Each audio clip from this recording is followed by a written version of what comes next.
मोदी मुक्त भारत की कामना करने वाले राज ठाकरे कैसे बन गए बीजेपी के मुरीद। राजनीति में वैचारिक रिश्ते कैसे टूटते और बनते हैं, इसका सबसे ताज़ा मिसाल महाराष्ट्र नवनिर्माण सेना MNS के रवैये से लिया जा सकता है। हाल ही में MNS नेता राज ठाकरे की बीजेपी नेता और केंद्रीय गृह मंत्री अमित शाह से नई दिल्ली में मुलाकात हुई। आखिर इस मुलाकात की वजह क्या थी? MNS चीफ राज ठाकरे के पास न तो भारी जन समर्थन है और न ही पूरे महाराष्ट्र में उनकी कोई उपस्थिति ही है। वह हाल तक PM नरेंद्र मोदी और उनकी सरकार के विरोध भी करते रहे हैं। प्रधानमंत्री नरेंद्र मोदी को तो वे झूठा और हिटलर आदि कह चुके हैं। अब उनका यह एक बयान सुनिए। 6 अप्रैल 2019 को मुंबई की एक सभा में राज ठाकरे ने प्रधानमंत्री नरेंद्र मोदी को दूसरा हिटलर बताते हुए इतना तक कह दिया था कि मैं मोदी मुक्त भारत की कामना करता हूँ।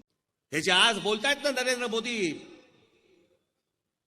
तुमच्या समोर येऊन रेडिओवरती बोलतात ना मन की बात, हे ॲडॉल्फ हिटलरने त्यावेळेला सुरू केलं होतं। रेडिओवरती भाषण व्हायची त्याची, दर महिन्याला भाषण व्हायचं।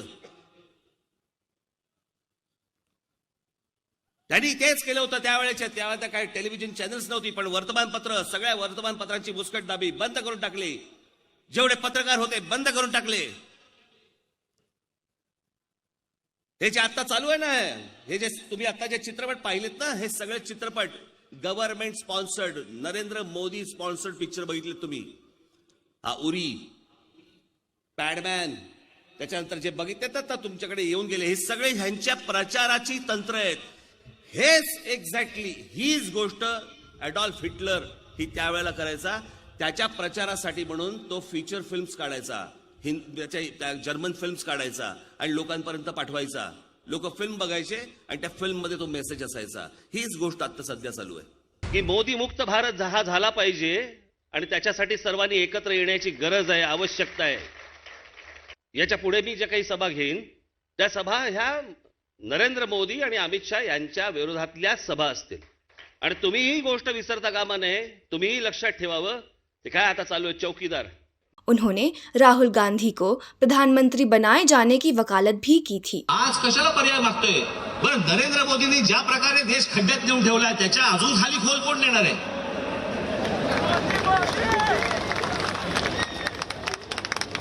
मग उद्या जर समजा या देशाचा पंतप्रधान राहुल गांधी जर समजा झाला, नाहीतरी प्रयोगच करायचे ना देशावर। एक प्रयोग आम्ही नरेंद्र मोदींचा पाहिला, ज्यांनी देश खड्ड्यात घातला। उद्या राहुल गांधी पंतप्रधान होऊ देत, आम्हाला बघू देत। उद्या जर समजा या देशाच्या नशिबामध्ये चांगली गोष्ट असेल तर त्यांच्या हातून या देशामध्ये काही चांगली गोष्ट घडू शकते। मोदी ही क्यों? उसी सभा में राज ठाकरे ने अमित शाह को भी देश के लिए सबसे बड़ा संकट कहा था। उनका वाक्य था, इस समय देश 2 बड़े संकटों का सामना कर रहा है, एक अमित शाह और दूसरा नरेंद्र मोदी। हमारे प्रधानमंत्री फेकू के तौर पर जाने जाते हैं। इंटरनेट पर फेकू सर्च कीजिए तो हमारे प्रधानमंत्री नरेंद्र मोदी का नाम सामने आता है। फिर 2 हफ्ते बाद ही राज ठाकरे ने एक और सभा में कहा, मैंने मोदी जैसा झूठा अब तक नहीं देखा।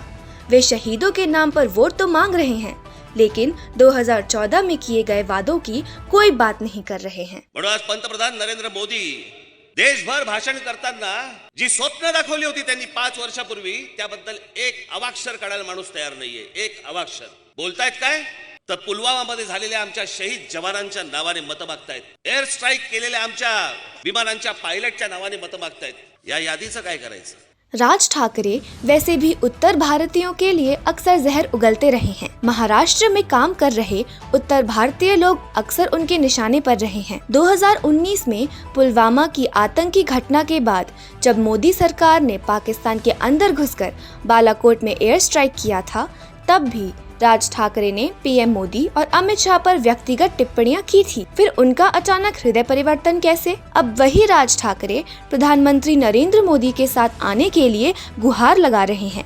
बीजेपी को भी उन्हें अपने साथ लेने की क्या मजबूरी बन रही है, यह समझना होगा। दरअसल राज ठाकरे और उनकी पार्टी पर राजनीति में अप्रासंगिक होने का खतरा मंडराने लगा है। उनका ग्राफ लगातार गिर रहा है। क्या वह बीजेपी के साथ आकर अपना अस्तित्व बनाए रखने के लिए तड़प रहे हैं? इतिहास में झांक कर देखें तो साल 2006 में राज ठाकरे ने शिवसेना से अलग होकर अपनी पार्टी MNS बनाई थी।